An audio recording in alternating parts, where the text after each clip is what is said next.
According to Apple, one of its engineers left the company earlier this year to join OpenAI. There's nothing unusual about that. I mean, people change jobs all the time. But Apple says something unusual happened after he left. According to Apple's complaint, their lawsuit, weeks later he discovered that the Apple laptop he still had could still reach Apple's internal network. And in its lawsuit, Apple says his response was simple.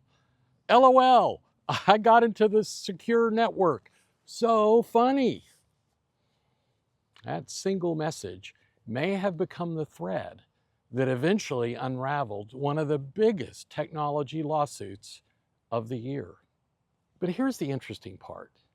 This isn't really the story of one engineer. He's simply where Apple says the story became visible to them. The real story begins much earlier, and it begins with a man under enormous pressure. Hi, I'm Mark Good. Much of my work has involved technology commercialization, intellectual property, and the business decisions that sometimes become litigation. Now, when I read Apple's complaint, I wasn't interested only in what Apple alleged. I wanted to understand why all of this may have happened in the first place, because lawsuits often begin because of some kind of business pressure. And to understand this one, we need to rewind. Now, by almost any measure, OpenAI has become one of the fastest growing technology companies in history. Over 1 billion people use ChatGPT every day, and that includes me. Businesses are adopting it. Builders are building on it. Revenue has grown at an extraordinary pace.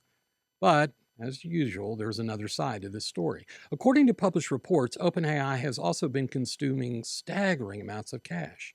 Reuters reported that internal financial information showed approximately $5.7 billion in revenue during the first quarter of 2026, while burning roughly $3.7 billion in cash during the same period.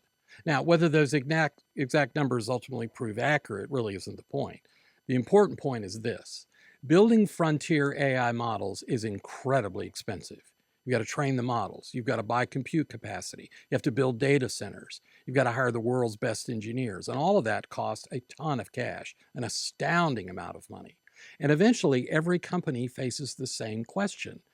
Once you're profitable, if you become profitable, what's the next chapter? Because today's breakthrough eventually leads to tomorrow's expectations. Now, one possible answer to that question of what's next is hardware. Today, most of us reach AI through someone else's device, someone else's operating system, someone else's ecosystem. But if OpenAI could build its own device, it could create something much bigger than another subscription. It could create its own platform.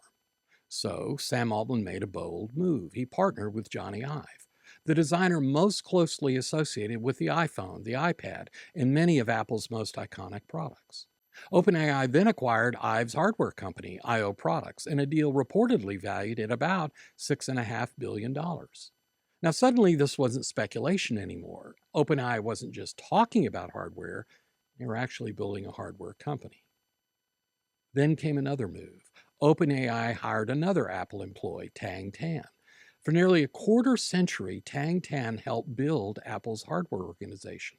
Not just products, but the process behind those products. How ideas became prototypes, how prototypes became products, and how products became millions of devices. When someone with that kind of experience changes companies, people notice. Then Apple said more employees followed. And suddenly, OpenAI wasn't just assembling an AI company.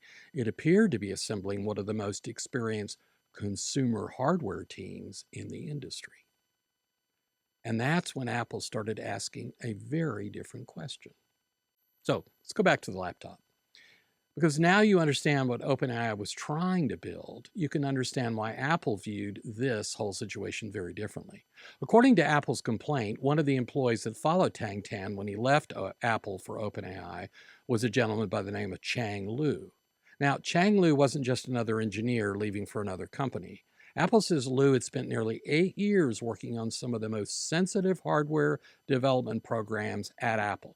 The company alleges he had access to confidential information that Apple had spent years and likely billions of dollars developing. And then Liu resigned. He joined OpenAI. And that's where Apple says the story changed. According to Apple, Lew didn't return one of his Apple-issued laptops. Apple says that weeks later, while working for OpenAI, he discovered the laptop could still reach portions of Apple's internal network because of an authentication problem. Apple says he didn't report it. Instead, Apple alleges he used that access, and according to Apple's complaint, his reaction was a single message: LOL, I can still access the network. So funny. Well, if that allegation is true, that's obviously significant. But Apple says it didn't stop there. Apple alleges that while working for OpenAI, Lew downloaded confidential hardware files, engineering presentations, technical specifications, information about products the public has never seen. Then Apple makes another allegation. The company says Lew encouraged another Apple employee, someone OpenAI was recruiting, to study confidential Apple information before leaving. Apple also alleges Lew advised that employee how to avoid attracting attention from Apple's internal security team. Now, if the complaint ended there, this probably would just be the story of one employee. But it doesn't end there. According to Apple, in the complaint, this was part of something much larger. Apple also makes allegations involving Tang Tan. Remember, Tan wasn't just another engineer. He's the gentleman who had spent almost 24 years helping lead Apple's hardware organization. Apple alleges that during recruiting conversations, confidential Apple project names were discussed. Apple also alleges that candidates were encouraged to bring what the complaint calls actual parts to interviews. Not photographs, not descriptions, actual hardware components. Apple further alleges that information about Apple's internal departure procedures was circulated among people being recruited away from the company so they could avoid scrutiny by the company, by Apple. Again, these are all allegations. And of course, OpenAI disputes them. No court has determined whether they're true, but notice what Apple is describing. It isn't describing one person allegedly taking one file. Apple is describing what it believes was an effort to acquire something much bigger. This is what caught my attention. Apple wasn't only talking about documents or computer files. It was talking about something much harder to build: experience, process, manufacturing knowledge, supplier relationships. The thousands of decisions that turn an idea into a product that millions of people can actually buy. You see, Apple has spent decades building that capability.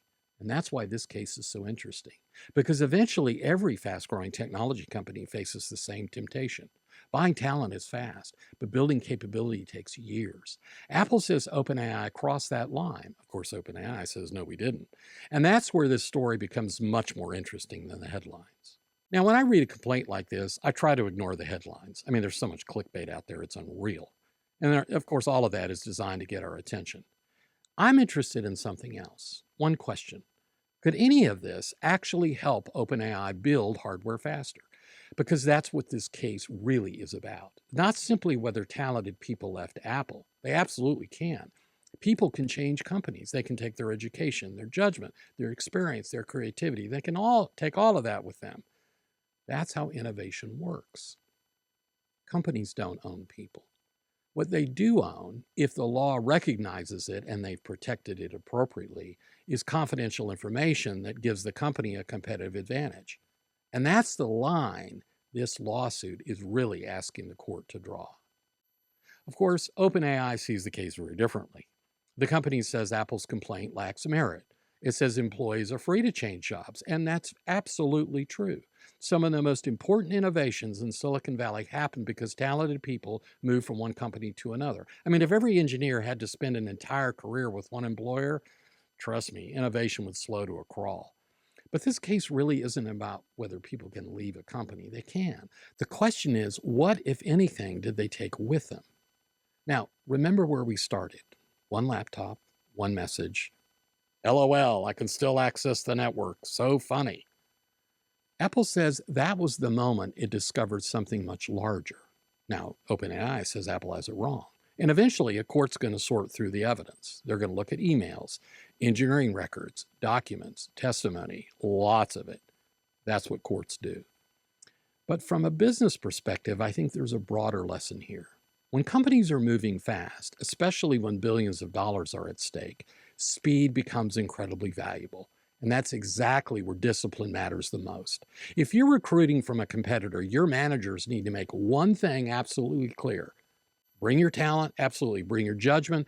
Bring everything you've learned from years of solving difficult problems, but do not bring someone else's confidential work with you. Because once you cross that line, every decision that follows becomes harder to defend. You know, Apple spent decades building one of the most successful hardware organizations in the world. OpenAI assembled an extraordinary team of talented people who helped build it.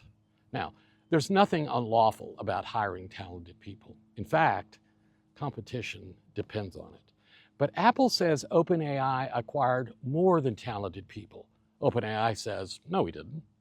The court will eventually decide whether Apple's allegations are supported by the evidence or not. Until then, the most interesting question isn't who hired whom. It's this: did OpenAI simply hire Apple's engineers, or did it seek to acquire Apple's confidential development advantage? Because if the answer is the first, this is just another story about Silicon Valley recruitment. But if the answer is the second, it becomes one of the most important trade secret cases in the history of artificial intelligence. I'm Mark Good. Thanks for watching.